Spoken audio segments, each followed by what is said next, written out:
Mga kababayan, ito po yung sunod nating pag-uusapan. Ano nga ba yan? Mga kababayan, ako, kaya naman pala. Kaya naman pala mga kababayan, si Sara Duterte gustong pumunta ng Japan. Ganito po yan. Kung naalala ninyo, pumunta siya ng Dahig sa Netherlands. Nagkaroon siya doon ng rally ng galit sa ICC. Nagsagawa sila ng rally doon, nagwilga-wilga sila doon dahil galit sila kung bakit kinulong si Digong. Ngayon mga kababayan, kaya pala gusto ni Sarah pumunta ng Japan dahil gusto din palang gumawa ng rally. Kasi bakit? So mga hindi nakakaalam, ang Japan po, nasa Japan or Japanese po ang president ng ICC. Parang gusto yatang magwilga. Parang gusto yatang magwilga ni Sarah sa Japan. Kasi nga, mga kababayan, ang Japan kasi, hapon po ang president ng ICC. Ito mga kababayan. Kaya pala, gusto niyang magwilga.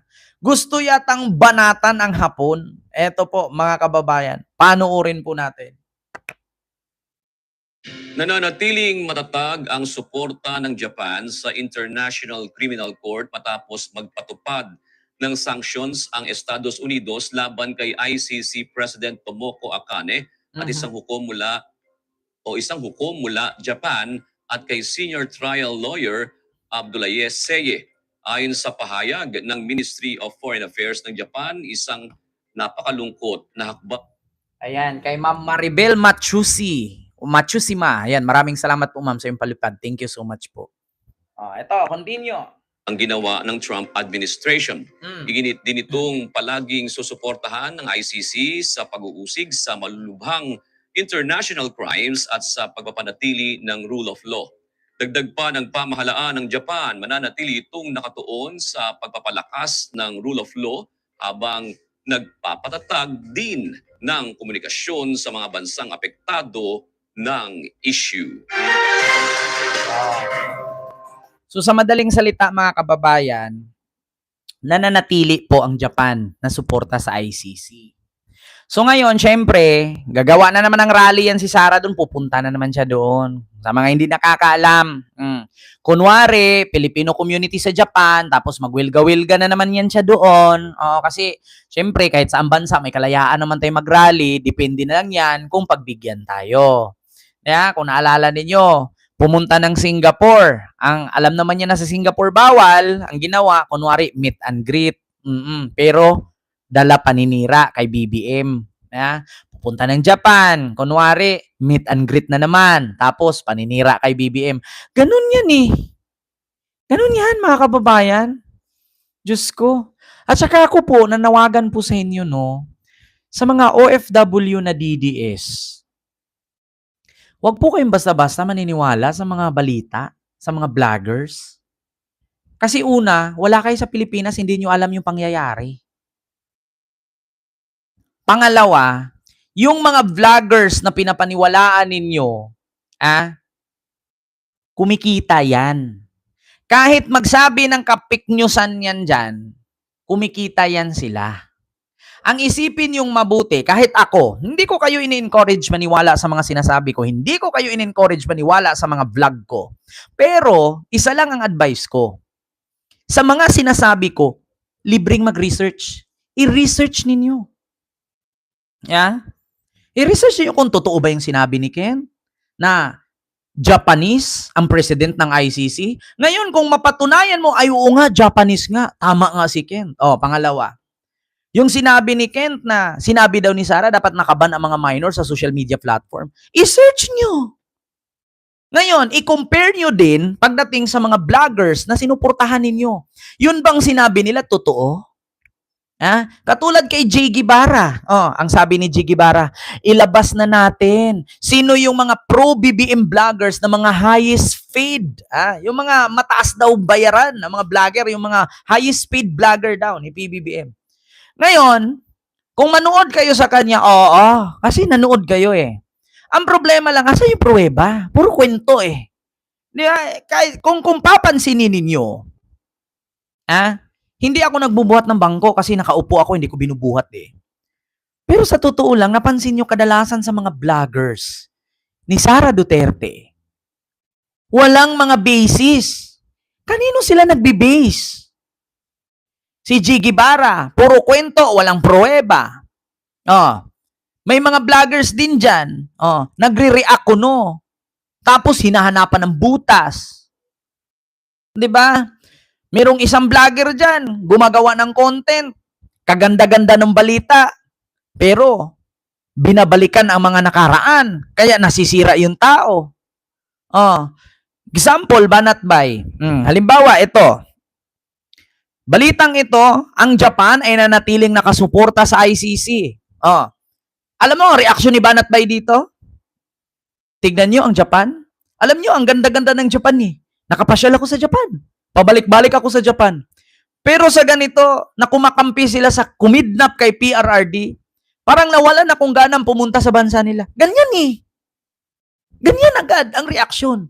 So, anong kinalaman nung ganda ng bansang Japan sa pagkakulong ni PRRD sa ICC? Bakit mo idadama yung ganda ng kanilang lugar sa pagkakulong ni Digong? Wala namang kinalaman ang Japan sa pagkakulong ni Digong.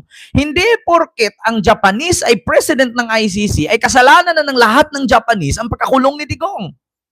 Diba? Ganyan ang mga reaksyones ni Banatbay. Katulad niyan, pumunta siya ng China. Merong mga sasakyan sa China na robot. Yung walang driver. Sabi niya, sa China may ganito. Sumasakay ka ng kotse, robot ang driver. Sa Pilipinas, hindi kayang gawin ni Marcos to. Banatbay, naging presidente si Digong. Hindi rin naman nagawa ni Digong. Kahit sa Davao, hindi kayang gawin yun eh. Di ba? May masabi lang eh. May masira lang eh. Ganyan yung mga reaksyon nila. Sa China daw, may mga kotse, walang driver. Sa Pilipinas, hindi kayang gawin. Kung sino ba namang tanga na manufacturer at kumpanya nagagawa ng ganyan sa Pilipinas, napaka-traffic. Yeah. Nung panahon nga ni Digong, hindi nagawa ni Digong, tapos kay BBM pa ngayon. Mga kababayan, sabi nga ni Sara, yung 6 years kulang. Tapos ang gusto ng mga DDS ngayon, yung 6 years ni PBBM ay kailangan magbago. Putang ina, hindi magbago ang Pilipinas kung may panatiling bobo at tanga na kumukontra. Gusto mo ng pagbabago sa Pilipinas? Ngayon, magawa ng implementasyon ng presidente na tulungan nyo ako para magbago tayo. Putang ina, may tumulong. Hindi. Mas marami ang nagsabing bangag ka kasi, weak leader ka kasi, adik ka kasi, kaya wala magbago ang bansa. Putang ina, hindi naman pa kapangyarihan ng Pangulo na baguhin niya ang bansa. Ang magbabago sa bansa ay mga sarili natin. Kahit mag-Serko Balintong si BBM dyan, magbilang ng bulbul niya, tanggalin niya yung bayag niya, tanggalin niya yung mga ngipin niya isa-isa, hindi niya mababago ang Pilipinas kung may mga Pilipinong tumitirang bobo. Yeah. Hindi magbabago at mag-improve ang ating bansa kung may mga DDS. Kung magbaha, isisi nyo kay Marcos. Sino bang pumirma para gawin yung flood control at kanakawin? Si Marcos? Kung may sunog, isisi kay Marcos. Sino bang nagsindi kaya nasunog? Si Marcos? Kung dumami ang anak, walang may pakain, sino bang nagkantot? Si Marcos? Andun ba si BBM? Nung nagkantutan kay dumami anak nyo, si BBM Maripire? Di ba? Mio Marimar. Kaya kung gusto nyo ng pagbabago, umpisa nyo sarili nyo, huwag nyo iasa sa presidente. Meron pa nga ako nakitang vlogger doon sa may puno ng niyog ba yun, sa bukid. Hindi ibang-iba talaga si BBM ngayon. Dati si Digong, maraming ayuda. Ngayon si BBM, wala. Putang ina mo, magtrabaho ka. Putang ina, si Digong daw dati maraming ayuda. Si BBM daw wala. Putang ina mo, umasa ka sa ayuda ng ina mo ka. Hingi ka ng hingi na ayuda, wala kang bayad tax. Ina mo. Kapal naman ang mukha mo. Bigyan ka araw-araw ng ayuda ng gobyerno tapos hindi ka nagbayad ng tax. Nakakahiya naman sa taxpayer. Tapos ang irarason nila, Nagbayad tayo ng tax araw-araw eh. Bakit? Ano ba yung binayad mong tax? Di ba pag bumili ka ng bigas, imbis na 40 lang, naging 50 ang kilo kasi may tax. Tanga. Ang nagbayad ng tax doon yung titinda, hindi ikaw bumibili. Ang ina mo ka. Bakit? Ikaw ba may-ari yung tindahan ng bigasan? Eh sabihin mo, nagbayad ka ng tax. Tanga, ang nagbayad ng tax doon, yung tindera, yung may-ari yung tindahan. Oh, araw-araw naman ako ng grocery, pumupunta naman ako ng SM, bumibili naman ako ng grocery, may tax man yun. Tanga, nagbayad ng tax yun, may-ari ng SM, hindi ikaw. Bobo ka ba?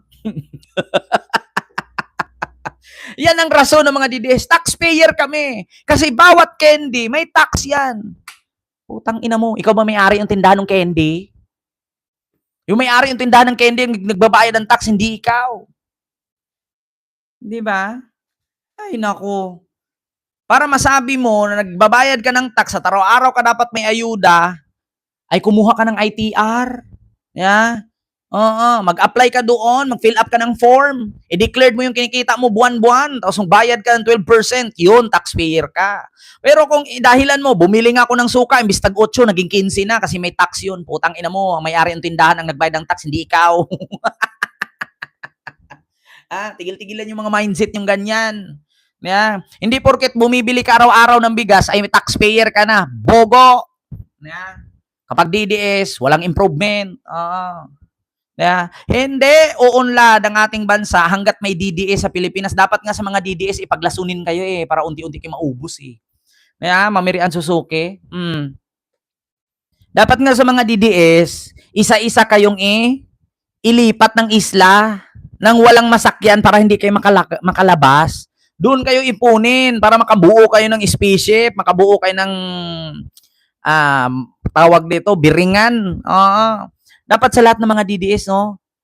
I-isolate kayo eh. Ipunin kayo lahat ng DDS, ihiwalay kayo ng isla. Tapos yung walang eroplano, walang barko. Diyan lang kayo, paikot-ikot. Yeah? Para malaman natin kung talaga mag-improve kayo. Mula sa politikong DDS, doktor na DDS, nurse na DDS, engineer na DDS, estudyanteng DDS, magulang na DDS, lula't lulong DDS, disabled na DDS. Lahat kayo, pagsama-sama kasi isang isla eh. Para doon natin makikita kung talaga mag-i-improve kayo. Kasi kung ihalo kayo sa mga matitino, madadamay kami. Masisira yung ating ekonomiya dahil sa inyo eh. Yeah? Biruin nyo, sa Dahig, ginawa nyong Duterte Street, hindi naman taga-Dahig si Duterte. Biruin nyo, nagsama-sama kayo, nakabuo kayo ng karton, tapos ginadyakitan kayo nilalamig. Yung pagkakalam ko sa karton, pangtapal sa lamig yan eh. Di ba? Ay, Diyos ko. Dapat sa mga DDS, mag-apply kayo doon sa SpaceX, padala kayo sa Mars, para ilang taon, balitaan namin kung nakabuo ba kayo doon ng lugar sa Mars, kung nagawa nyo ba talaga. Kasi mahirap kayo ihalo dito eh. Ang bobo nyo. Nasisira kami. Nadadamay kami. Diba? So yun lamang po, mga kababayan. Kaya pala, may balak pumuntang Japan si Sarah.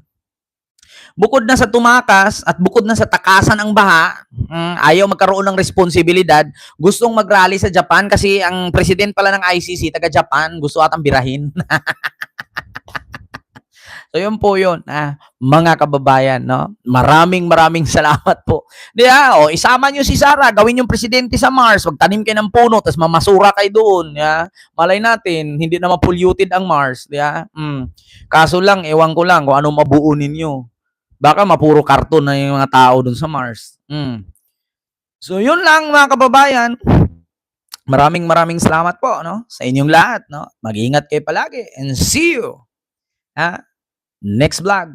God bless po, mga kababayan. Maraming salamat sa inyong lahat. Hindi ko man kayo may isa-isa. Mag-ingat kayo palagi. And see you.